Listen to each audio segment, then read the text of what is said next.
This is an informational vodcast in regard to the surplus process. This vodcast was recorded on February 5th, 2008. I'm Chris Meza, the President of the Paradise Valley Education Association.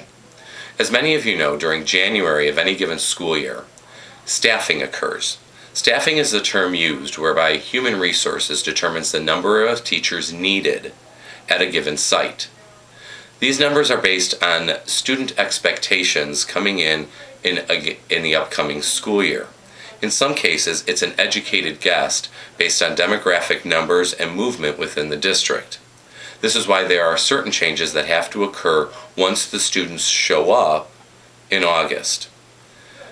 On January 30th, the principals received notification of how many FTEs their building was being given.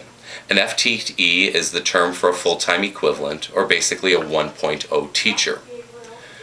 These teachers are then assigned by the principal, and in certain cases, a surplus will result. A surplus is when a school has too many teachers for the number of students that they are expecting.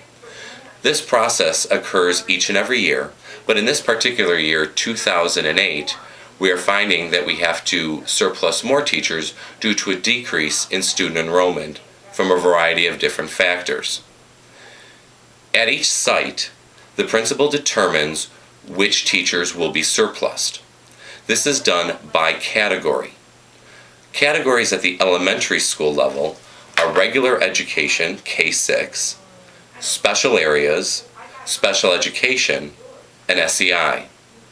At the middle school level, categories are determined by departments, so that all the math teachers find themselves in the same category, even though they may teach different classes inside that category. Principals make this decision with input from the department chairs and teachers, but in certain situations, a surplus is required at a school, which means the teacher has to find a job either within that school or at another school that has a need for teachers based on vacancies, retirements, leaves of absence, whatever the case may be. We have the surplus draft to do that process, and there will be a second video on the surplus draft and the ins and outs of that. But back to the surplus process. Starting with elementary schools, if there is a surplus in a regular education position, all K-6 teachers, since they are certified in K-6, become part of the pool to be considered for surplus. There is a definite and secure order for this to occur. Inside all of the teachers who are K-6 certified, and if there is one surplus, let's say, the first teacher to go is any teachers who are participating in the phased retirement program known as SMART schools. The second set of teachers to be considered are any teachers on an interim contract. Interim contracts are 1-year agreements for employment in the district.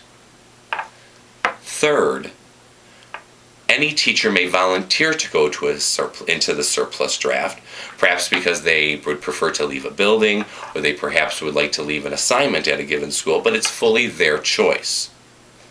If none of the first three teachers are sought or found or identified, a teacher may then, the principal then takes a look at the ranks and bases his or her decision on in-district seniority. It has nothing to do with site seniority. It has everything to do with what your hire date was with the district. So perhaps you may find the surplusing of a 3rd grade position, but then you will find the person being surplused as a 6th grade teacher, because that was the person who was lowest in district enrollment. Also, you may see a 3rd grade position being surplused and a 1st grade teacher volunteering to go into the surplus draft. Again, more information will follow about the surplus draft. At the middle school and high school levels, a principal will make a decision along with the department chairs to perhaps surplus a teacher in the math area, if that be the area that need be surplused. There is no regard given to teams, to classes being taught, or to double blocking. You take a look at all of the math teachers at a given middle school or high school site, and the same pattern of 4 is followed. 1, first, any smart schools teacher inside that given department. 2, any interim teachers that maybe have been hired that year. 3rd, any volunteers. And then 4th, the lowest in district seniority inside that given department. When we get to the surplus draft, because of the requirements of certifications and endorsements, we will go further into how that affects the different rounds of the surplus draft, as there is a lateral round of the draft and then a non-lateral round in the draft.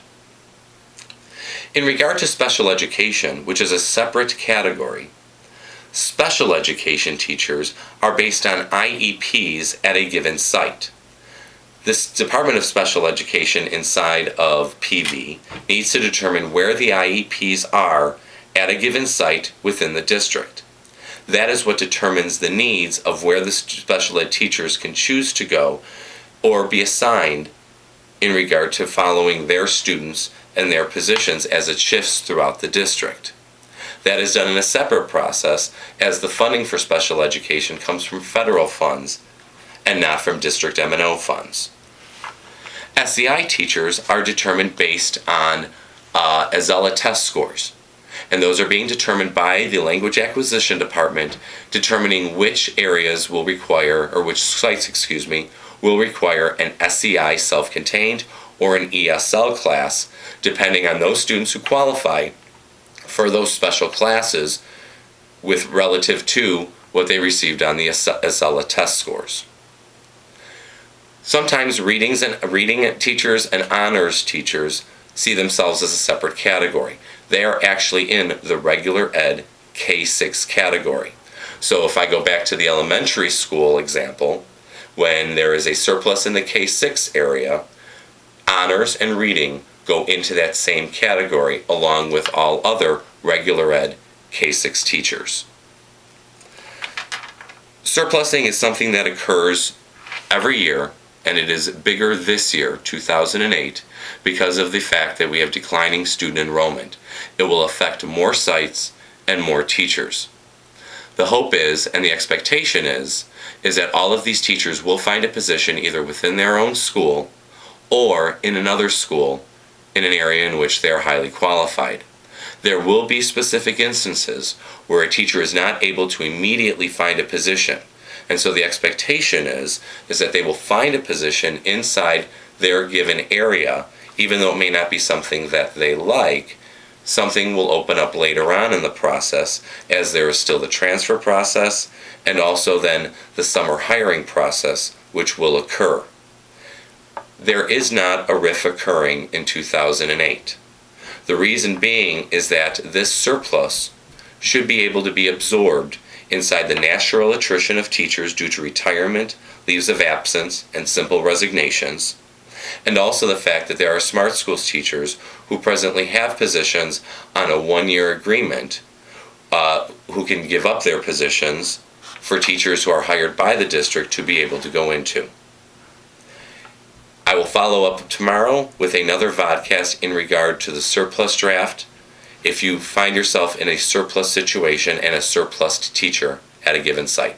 Thank you.